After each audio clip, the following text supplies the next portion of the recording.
Hello friends, आज के इस वीडियो में आप सभी का स्वागत है। आज हम पढ़ने वाले हैं क्लास 9th मैथ का 5वां चैप्टर, जिसमें हम यूक्लिड के परिचय देख रहे थे, परिभाषा और अभिगृहित पढ़े थे। ठीक है, आज हमको प्रश्नावली देखना है, प्रश्नावली 5.1 उसमें भी बात करते हैं। तो प्रश्नावली 5.1 के लिए पहला क्वेश्चन देख चुके थे, दूसरा क्वेश्चन से हमको आज शुरू करना है। ठीक है, तो चलिए आज शुरू कर लेते हैं। इसमें जो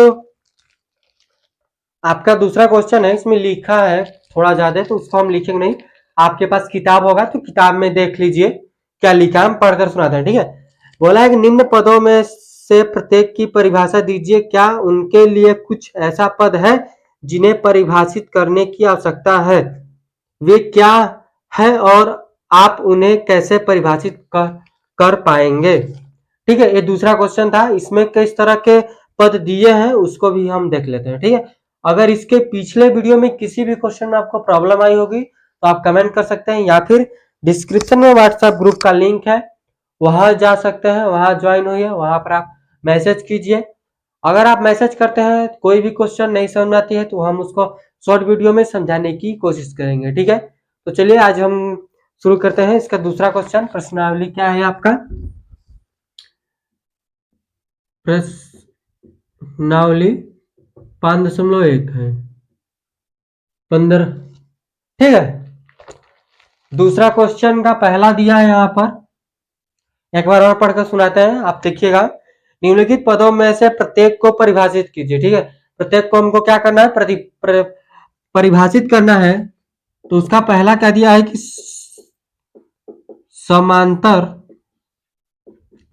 रेखाएं।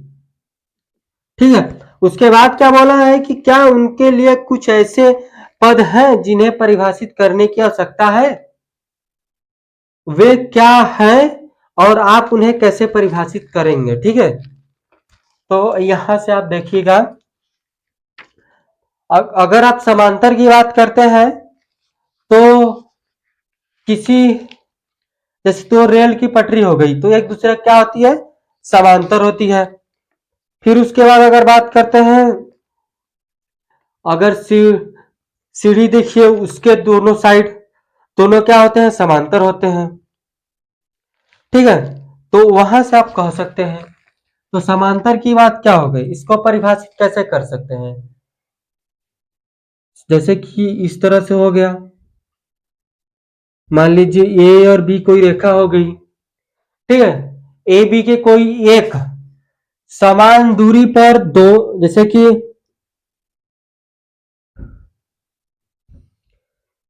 आप इंची से देखकर बनाएंगे।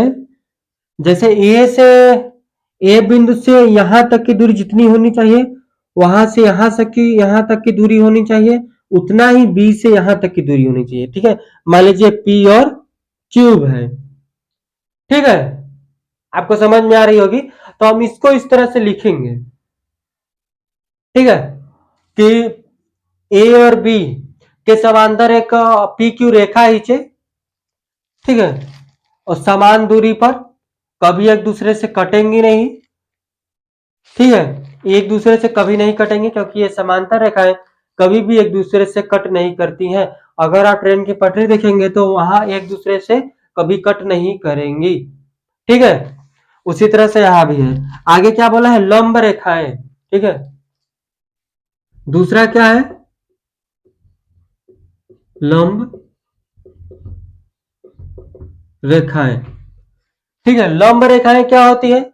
जैसे एक पड़ी हुई रेखा है। ठीक है, इस पर आकर इस तरह से एक रेखा मिल गई, 90 डिग्री एंगल बना दी। मान लीजिए ए यम और यन है, ए पी और क्यू रेखा आकर यहां पर लंब बना दी, 90 डिग्री एंगल बना दी। ठीक है, तो उसको क्या बोलेंगे? पी और क्यू को लंब बोलेंगे, लंब रेखा बोलेंगे। लंब किस पर है? ए यम और यन पर लंब है। कौन? पी और क्यू। ठीक है, इतना आपको समझ में आकर लंब रेखाएं कैसी होती है। आगे देखिए, रेखाखंड। रेखाखंड क्या होता है?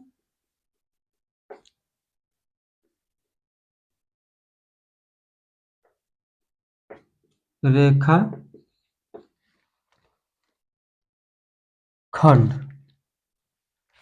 ठीक है, बेसिक सी बात समझिए, रेखाखंड कहते किसको है और रेखा किसको कहते हैं। रेखा में क्या होता है कि उसकी लंबाई और चौड़ाई को हम आसानी से आगे पीछे बढ़ा सकते हैं, ठीक है। लेकिन रेखाखंड में अगर जितनी उसकी लंबाई लिए है तो उतनी ही रहेगी, उससे कम या बेसी नहीं कर सकते, ठीक है। तो उसको हम क्या बोलेंगे, रेखाखंड। रेखाखंड जैसे कोई एक इस तरह से रेखा खींचे, उसमें इस तरह से बिंदु मानकर ए और बी, इसको हम क्या ले लिए, रेखा खंड मान लिए, ठीक है। क्या है, यह है ए बी, क्या है, रेखा खंड है, ठीक है। फिर उसी तरह से आपका चौथा भी है। चौथा बोला वृत्त की त्रिज्या। आपको वृत्त अगर पढ़े होंगे तो वृत्त कैसी होती है उसको हम बता दे रहे हैं, आप खुद से लिखिएगा, ये सब खुद से लिखना ना। वृत्त हो गया, ये आपकी ओ केंद्र से आप अगर प्रकार के नोक को, ठीक है, जिसका रूल है उसको नहीं, रख कर कितनी भी दूरी लेकर आप एक सर्कल बनाते हैं, एक वृत्त बनाते हैं, ठीक है। तो जितनी यहां से यहां तक की दूरी रहेगी, इसी को क्या बोलेंगे, त्रिज्या बोलेंगे, यानी कि आर, आर से बोलते हैं रेडियस, ठीक है। क्या बोलेंगे, रेडियस बोलेंगे। उसी तरह से वर्ग है। वर्ग क्या है, वर्ग में जिसकी सभी भुजाएं एक दूसरे के बराबर हो, ठीक है। पांचवा यही है, वर्ग क्या है, एक दूसरे के बराबर हो, ठीक है। आगे देखिए, यहां से है आपका तीसरा क्वेश्चन आ गया, बोला निम्न नीचे दिए गए अभिधारणाओं पर विचार कीजिए, ठीक है। कर लेते हैं, यहां से इसको इरेज करते हैं, ठीक है। ये सब आप खुद से लिखिएगा, आपको समझ में आ रहा होगा, हम बस बता दे रहे हैं क्योंकि सवाल उतने टफ नहीं दिए, ठीक है। देखिए यहां से तीसरा, तीसरा भी हम लिखेंगे नहीं, आप खुद से करने की कोशिश कीजिएगा। बोला कि नीचे दी हुई दो अभिधारणाएं पर विचार करनी है। दो अभिधारणा दी भी है यहां से, ठीक है। बोला है कि दो भिन्न बिंदु, ठीक है। क्या बोला है, पहला कि कोई दो भिन्न बिंदु है, इस तरह से मान लीजिए ए और बी है, ठीक है।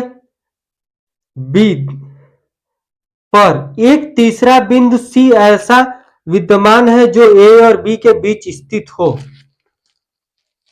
यानी सी यहां पर स्थित है, ठीक है, बीच स्थित हो।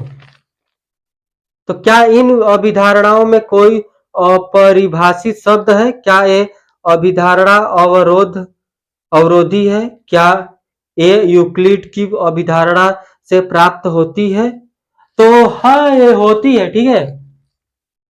क्योंकि ये जो इस पे अगर रेखा बनाते हैं, आप अभिधारणा देखे होंगे कि जैसे ए और बी है, ठीक है। क्या होती है कि ए और सी प्लस बी और सी के बराबर होती है, ठीक है। तो यहां से उस अभिधारणा को देखिएगा, हम पढ़ाए हुए हैं इस प्रश्नावली में, बस थोड़ा थोड़ा सा हिंट बस देते जा रहे हैं। आगे देखिए, दूसरा क्या है इसमें से दिया हुआ, बोला कि वह यहां कम से कम ऐसे तीन बिंदु विद्यमान है कि वे एक रेखा पर स्थित नहीं है। तो ऐसा हो सकता है अभिधारणा में। तो आप अभिधारणा अगर देखते हैं तो